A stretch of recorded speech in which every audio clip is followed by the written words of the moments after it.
How are you students? I hope you are fine.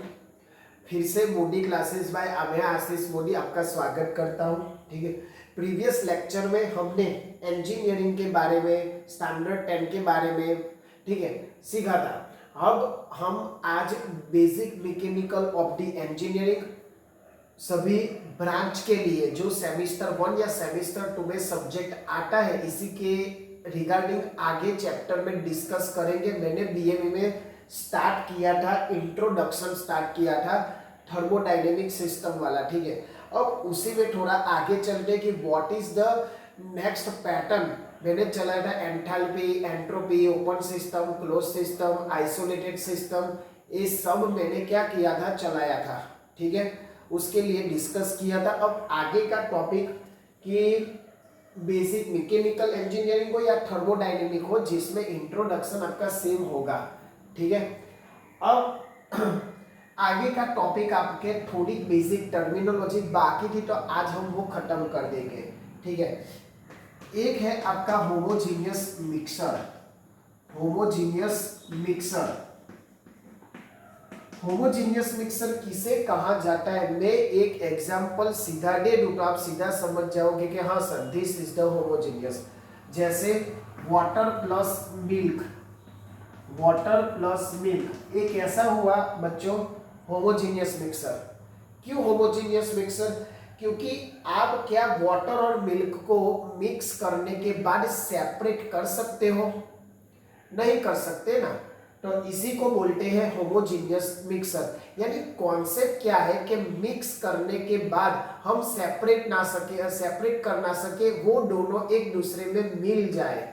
ठीक है, हम सेपरेट नहीं कर सकते, इसको मैं होमोजीनियस मिक्सर बोल सकता हूं। वाटर प्लस मिल्क है, water plus sugar,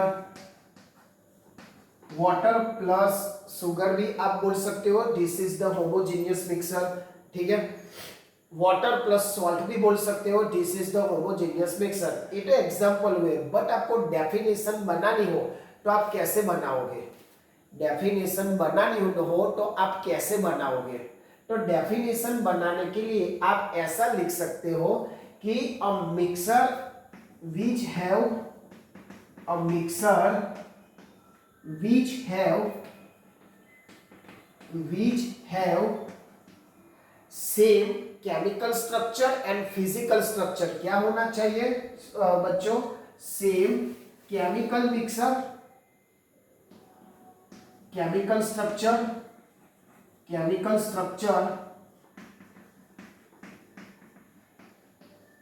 and physical structure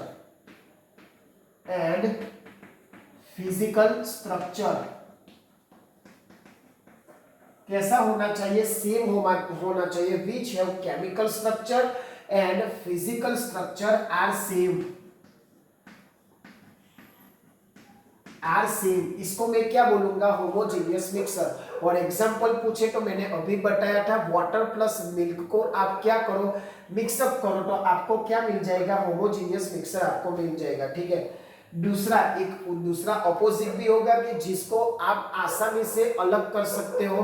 ठीक है, जैसे सैंड प्लस वाटर यानी रेती प्लस वाटर को आप मिक्सअप करें तो आप अलग दिखेंगे। ठीक है, फिर ऑयल एंड वाटर को आप मिक्सअप करोगे तो वो अलग दिखेंगे। ठीक है ना, ऑयल प्लस वाटर को क्या करोगे, मिक्सर करोगे तो वो अलग दिखेंगे, तो वो क्या है? हिट्रोजीनियस। वो क्या, इसको मैं क्या बोलूंगा? हिट्रोजीनियस। ठीक है, तो उसमें क्या लिख दोगे? सेम टू सेम के a mixer which have chemical structure and physical structure are not same, same as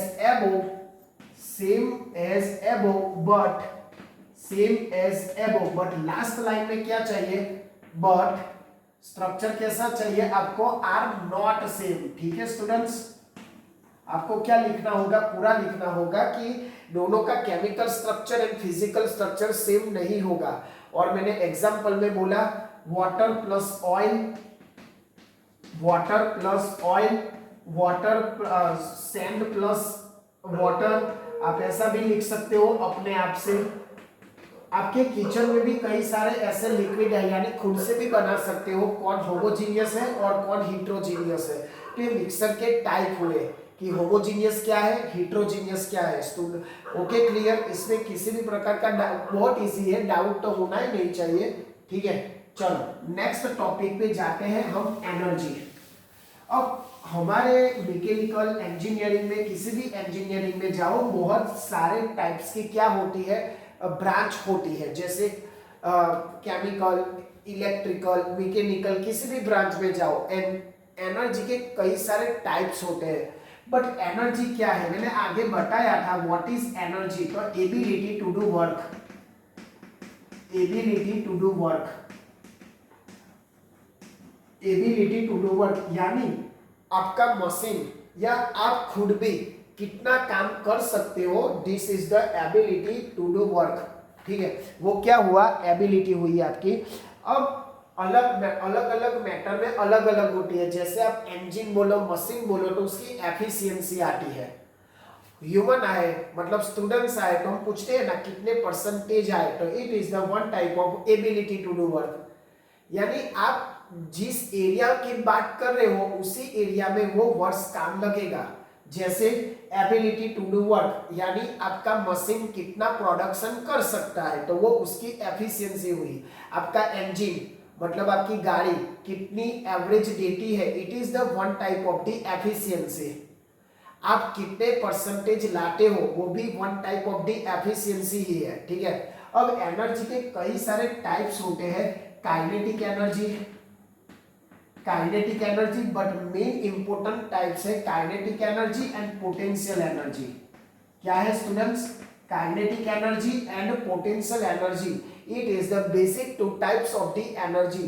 kinetic energy यानी जो चीज मोशन में है, काइनेमेटिक है, तो उसको मैं क्या बोलूंगा, उसके पास काइनेटिक एनर्जी है, और उसका फॉर्मूला क्या है, 1/2 mv²।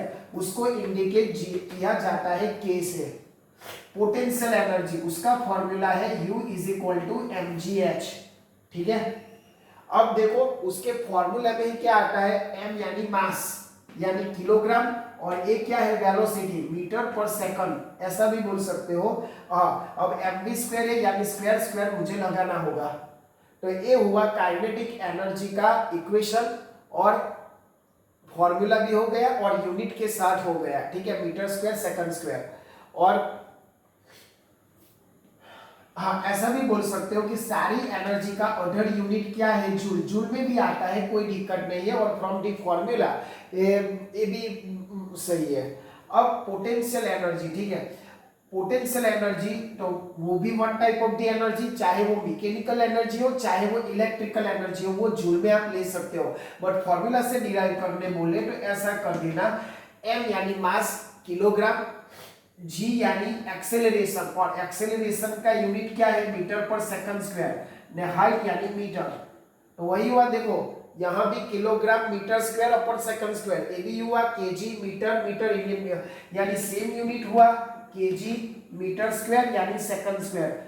आप यानी इसका मैंने क्यों बताया, मैंने यही बोलना चाहा कि कोई भी एनर्जी हो, यूनिट आपका सेम आएगा, चाहे वो काइनेटिक एनर्जी हो चाहे वो पोटेंशियल एनर्जी हो। और जूल भी आप ले सकते हो, कोई दिक्कत नहीं है, आप ऐसे भी कर सकते हो, ऐसे भी कर सकते हो। ठीक है, अब बात बनी कि सर काइनेटिक एनर्जी क्या है। तो काइनेटिक एनर्जी के जब चीज आपकी मोशन में हो, मैं एक एग्जांपल लेता हूं कि चलो मुझे वो लंबी कूद लगानी है, वो स्पॉट आती है ना लंबी कूद लगाने वाली, तो उसमें जो भी बंदा होता है, जो भी कैंडिडेट होता है पर्सन, ठीक है, वो दौड़ के लंबी कूद लगाता है कि स्थिर रह के अपनी जगह से कूद के लगाता है। तो आप सभी जानते हो कि सर वो दौड़ के आके फिर लंबी कूद लगाता है। क्यों दौड़ के आते, क्योंकि उसके पास वेलोसिटी आ जाए तो एनर्जी उसकी बढ़ जाएगी, एनर्जी उसकी बढ़ जाएगी। समझ में आया, क्या कर रहा है, एनर्जी उसकी बढ़ जाएगी। क्यों एनर्जी बढ़ जाएगी, क्योंकि उसके पास स्पीड होगी, और एनर्जी के साथ वो कूदेगा तो वो लंबी कूद लगाने में सक्षम होगा, इसीलिए।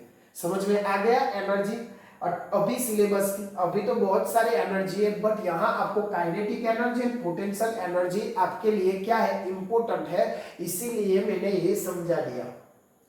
ठीक है, बीजी मैकेनिकल, इलेक्ट्रिकल, कई सारे टाइप्स के एनर्जी आते हैं तो धीरे धीरे आएगा, तो इसीलिए हम वो सीखेंगे। चलो अब थोड़ा आगे चलते हैं, ये सब बेसिक है, लिख लेना आप धीरे धीरे। फिर है आपका pure substance. Pure substance, pure किसे बोलेंगे भाई? आप बाजार में बाजार में किसी भी चीज को लाने जाओगे, बराबर, आप बोलोगे भैया प्योर देना, मिक्सअप वाला मत देना। मतलब वो क्या समझता है प्योर? यानी सपोज के हम मिल्क की बात करें, दूध की बात करें, तो प्योर हम क्या समझते हैं? उसमें मिलावट ना हो, ठीक है, कोई अदर स्ट्रक्चर मिक्सअप ना हो। हम ऐसे साइंटिस्ट की भाषा में स्टैंडर्ड 9 में भी सेकंड चैप्टर में आता है प्योर एंड इम्प्योर। तो साइंस की भाषा में प्योर किसे बोलूंगा? बोलो, साइंस की भाषा में प्योर किसे बोलूंगा? जिसके पास होमोजीनियस मिक्सर हो, जिसके पास क्या हो?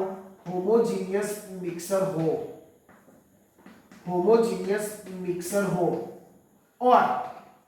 और उसमें जो भी पार्टिकल्स है, उसमें जो भी पार्टिकल है उनके सारे स्ट्रक्चर कैसे होने चाहिए? सेम होने चाहिए। मतलब उसकी जो भी प्रॉपर्टीज है। अब आप बोलोगे कि सर चलो होमोजीनियस मिक्सर आपने बोला, तो होमोजीनियस मिक्सर में तो आपने वाटर प्लस पानी भी बोला, वाटर प्लस मिल्क भी बोला, तो मिल्क में तो पानी की मिलावट हो गई। पर मैंने क्या बोला? उसका जो भी नेचर है, केमिकल बॉन्डिंग, जो केमिकल प्रॉपर्टी है ना, केमिकल प्रॉपर्टी वो चेंज नहीं होनी चाहिए students. Property does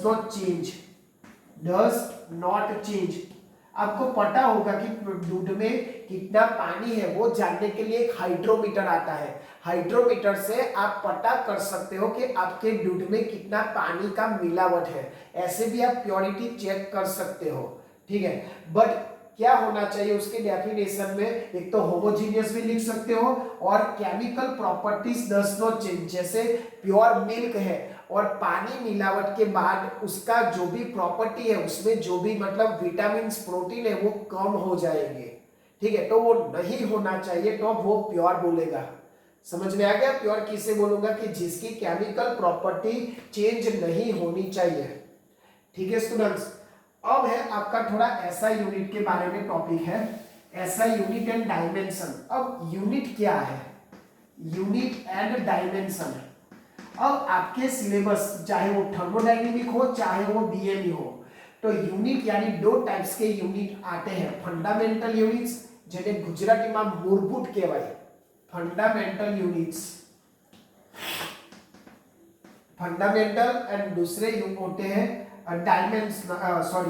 derived unit, derived unit. अब ये क्या है? अगर आप 11-12 करके आए हो, अगर आप 11-12 करके आए हो, तो 11 साइंस में पार्ट 1 फिजिक्स में एक फंडामेंटल यूनिट के बारे में क्या है बोला गया है, ठीक है। फंडामेंटल यूनिट के बारे में बोला गया है कि क्या है फंडामेंटल यूनिट। फंडामेंटल यूनिट हमारे पास कितने हैं? 7 है, ठीक है। लैंड है, टेम्परेचर है, लैंड है, टेम्परेचर है, मोल है, टाइम है। तो ऐसे क्या है आपके पास फंडामेंटल 7 यूनिट्स है जिसको आप चेंज नहीं कर सकते, ठीक है। डिराइव्ड यूनिट यानी इसके ऊपर से आए हैं। जैसे मैं करूं F = ma, ठीक है। आप जानते हो न्यूटन सेकंड लॉ, तो F = ma, m यानी किलोग्राम इनटू मीटर पर सेकंड स्क्वायर। तो ये हुआ आपका मतलब फॉर्मूले से जो आप डिराइव करोगे, फॉर्मूले से आप डिराइव करो, फॉर्मूले से आप डिराइव करो, तो इसको मैं क्या बोलूंगा? डिराइव्ड यूनिट बोलूंगा, ठीक है। बट ऐसे फंडामेंटल जो फिजिक्स के डिराइवेशन की जरूरत नहीं है, उसको मैं क्या बोलूंगा? फंडामेंटल, ठीक है स्टूडेंट्स। चलो समझ में आया फंडामेंटल क्या है और डिराइव्ड यूनिट क्या है। फंडामेंटल यानी लैंड, टेम्परेचर, मोल, टाइम, ये सब फंडामेंटल यूनिट्स है जिसका फिक्स है, ठीक है। और डिराइव्ड यूनिट यानी डिराइव कर सकते हो, कोई भी डिराइव कर सकते हो, ठीक है, उसकी कोई दिक्कत नहीं है। डिराइव करने के लिए आपको फॉर्मूला आना चाहिए, जैसे pressure, pressure is equal to force by area, force यानी न्यूटन पर मीटर स्क्वायर। तो ए क्या हुआ आपका, न्यूटन पर मीटर स्क्वायर, यानी आपका प्रेशर का यूनिट हुआ, ठीक है। तो ऐसे आप फंडामेंटल यूनिट और यूनिट लगाना जरूरी है, क्योंकि आपको पता चले उसकी क्वांटिटी और जो भी उसके बारे में पूछा गया है वो। So unit is the compulsory into the right behind the words, ठीक है। तो this is the fundamental unit and derived unit, समझ में आया स्टूडेंट्स, ठीक है। अब कई सारे ऐसे मैटर्स भी है जो कैसे है, डायमेंशन लेस है, यूनिट लेस है, जैसे ड्राइनेस फ्रैक्शन, वो आप याद रखना कि जिसका कोई यूनिट नहीं है, जैसे स्ट्रेन, स्ट्रेन है, क्यों स्ट्रेन है भाई, क्योंकि उसका फॉर्मूला है डेल्टा एल बाई एल। तो देखो यहाँ मीटर बाय मीटर, तो ये क्या हुआ, कैंसिल हुआ, तो it is the one type of the dimensionless. ऐसे कई सारे मैटर्स क्वांटिटी आएंगे जो क्या है आपके डायमेंशनलेस है, ठीक है। उसके बाद है ड्राइनेस फ्रैक्शन, ड्राइनेस फ्रैक्शन भी कैसा है, डायमेंशनलेस है, ड्राइनेस डायमेंशनलेस, ठीक है। और ड्राइनेस फ्रैक्शन भी कैसा है, ड्राइनेस फ्रैक्शन। और ड्राइनेस फ्रैक्शन क्या है वो बाद में हम समझेंगे नेक्स्ट चैप्टर में, बट अभी समझने के लिए आप लिख लो, dryness fraction is the also dimensionless, ठीक है। वो क्या है आपका, डायमेंशनलेस है, ठीक है। तो एक बेसिक टर्मिनोलॉजी आपके लिए थी, जो बाकी बची थी। और भी देखो स्टूडेंट्स, इसमें कैसे इंजीनियरिंग में आप जितना जाओगे उतना कम है, तो हम जितनी मतलब आपको इम्पोर्टेंस से ज्यादा काम लगेगी, तो वो मैंने सिखा दिया है, ठीक है। अब कोई भी बाकी हो तो कोई दिक्कत नहीं है, चैप्टर में जब उसका डिस्कस आएगा तब हम उसमें डिटेल में देखेंगे, बट इतनी जो बेसिक थी जो मैंने आपको सिखा दी, ठीक है। अभी भी कई सारे चैप्टर्स में है, ऐसा नहीं है, बट वो जब हम सेकंड चैप्टर चलाएंगे तब उसमें आएगा, तब डिटेल में समझेंगे, ठीक है। चलो, आई होप आपको ये अच्छा लगा होगा, ठीक है। अब अगले चैप्टर में जो उसके बारे में डिटेल्स में है वो हम पढ़ेंगे, reversible cycle, irreversible cycle, quasistatic process, isothermal, isomeric, जो भी है वो, ठीक है। वो टेंशन मत लेना कि सर ने चलाया नहीं कि पहले चैप्टर में था, वो दूसरे चैप्टर तीसरे चैप्टर में आएगा, तब डिटेल में हम लोग पढ़ेंगे, तो उसकी कोई टेंशन मत लेना, बट जितना है उतना कर लेना, ठीक है। और मैंने बोला है कि जिस बच्चे को कॉलेज में समझ में नहीं आता, जो बच्चा अफोर्डेबल नहीं कर सकता ट्यूशन, इसको ये लिंक शेयर करो, आई रिक्वेस्ट यू, उसका कुछ अच्छा हो जाए तो मेरा भी कुछ अच्छा हो जाए, कोई दिक्कत नहीं, उसमें मुझे कुछ नहीं चाहिए, बस आप लोग इंजीनियरिंग में बैकलॉग या केटी मत लाना, ये बहुत इजी सब्जेक्ट है, ठीक है। हल आप 2 बार 3 बार रिवाइज करोगे तो आसानी से आपको आ जाएगा, इतना भी डिफिकल्ट नहीं है, ठीक है। तो आप अच्छे से पढ़ लो। हर बार बोलता हूँ, पेरेंट्स का और गुरुजी का आदर सम्मान करो, और दुनिया में ऐसा काम करो कि लोग आपके